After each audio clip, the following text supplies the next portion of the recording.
un moment historique. C'est un peu une continuation d'une autre pièce qui s'appelait L'apparition du silence.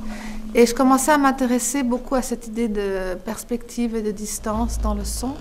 Quand on voit une chose d'un certain angle, que ce soit intellectuel ou émotionnel ou physique, on le perçoit bien sûr d'une façon unique.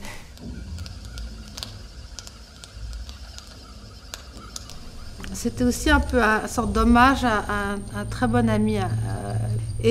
Donc j'étais avec lui pour ces derniers jours et je lui ai demandé s'il souffrait ou comment il sentait. Il m'a dit oui, puis il m'a dit en fait, je crois que c'est une douleur historique.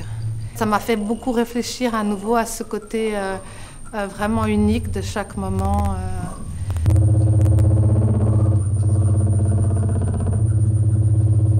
Le Ladies Glove commence à vieillir. Le premier était en 91, donc ça c'est le 5e. Avec la main, je contrôle plusieurs événements parallèles. Je me suis rendu compte quand j'avais pas accès à cet outil, c'était impossible de travailler. C'était avec un clavier ou quelque chose, on fait une chose. Et du point de vue physique, c'est sûr que là, ça marche un peu comme une prothèse dans le sens où ça me permet d'avoir accès, si tu veux, à des possibilités auxquelles je n'ai pas accès sans cet instrument.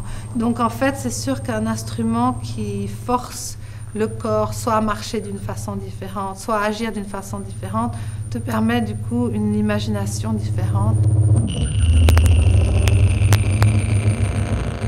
Je pense que, outre le fait de devoir juste faire les choses mieux, ça permet en fait d'imaginer les choses différemment.